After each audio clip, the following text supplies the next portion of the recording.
Yes, for ADTV jimbaniza kade kano mwasibye mutya muri mutya ngenda kubasa subscribing ate munyigene kade bagita for ADTV jabali Saudi Arabia batumideko abasinza mu ggwanga lya Bahrain agamba nti muri bamannyo kubanga mugi followinga mbane updates zina value mbana mawuli agabagatamba tambula kwetu ggwanga Uganda. Tamale Mirundi kata kuba mutabani we Amasasi nsonga za Pastor Bujingo Tamale Mirundi Junior mutabani we Yesu yo ku nsonga za Pastor Bujingo. Tamale Mirundi yagamba nti waliwo mutabani we byayogera ngati kwashi ngati bitegereke ebisinga ngo lusawaliza Pastor Bujingo yamusanze atudde ne banne nga bali mu kubinyumyako yaje akapisto kata mukole ki kata mukube amasasi bagita fa ADTV gi subscribe batoni gende kade omutabani yamugobyedde waka yamugobyedde amufubutudde yamugaye tada mukulinnyawo wakawe tada mukulinnyawo kugambi ekiri ku social media betwala bwetwazi ne Tamale Mirundi mutabani we naye azizza omuliro kugamba ono omwana simanyo bakyayinza omukontrolinga omwana baye yamukuza obubisi bitegeera bali mukwetwala ku social media katwe binagwerawa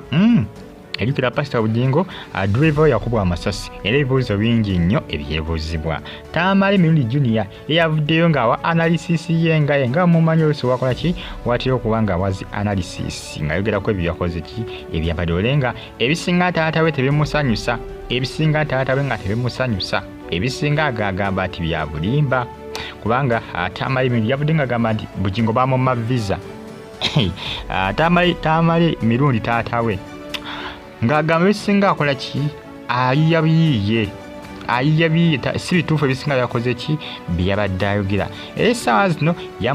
yamusabye obutaddamu kulinnya waka obutaddamu kulinnya kubanga wabaddewo olutalo babuzeko nakatono okukola kyokulwana taata n'omwana yayagadde okuba kitaawe ebikonde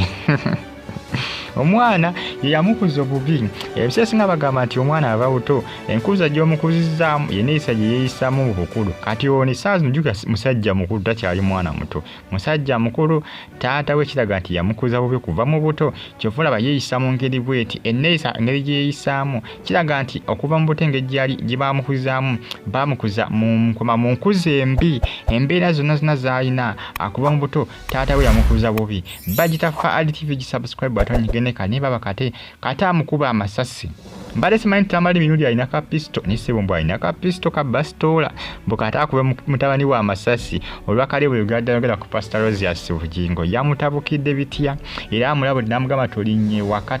wakasigala gye wakoze ki sigala gye waddukidde sigala gye wagenzi nemmana nkusinkana ngenda kukukuba kugambye bemuko ebitambula ku social media essaazi no bemuko ebitrendinga taata labudde omutabani namugamba talinye waka bwana alinye waka musi ajja kumukubirayo emiggo ajja kumukubirayo enzoye ane enzoye gye yakola ki gye yatema nso mugo gulinga kalinga kabanda gulinga mubanda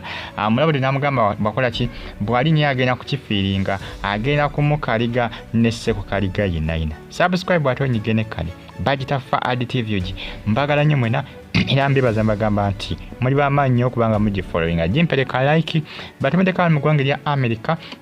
n'abali Saudi Arabia abasinzidde Bahrain asinza mu ggwanga lya Oman binagwerawa nsonga za Tamale Mirundi kusane mutabani we bali mu kwetwala binakomawa binagwerawa taata n'omwana betwalaganya taata agamba omwana talina mpisa naye nga akiraga nti yamukuza bubi bwati singa abadde yamukuza bulungi yandibadde n'empisa nga takola kitalumba buli omu tavuma buli omu tayogera kalebule nga ye bwagamba nti abadde ayogera kalebule ku Pastor Rosias Bujingo subscribe atonyigene kadembera bulungi mbagala nnyo mwera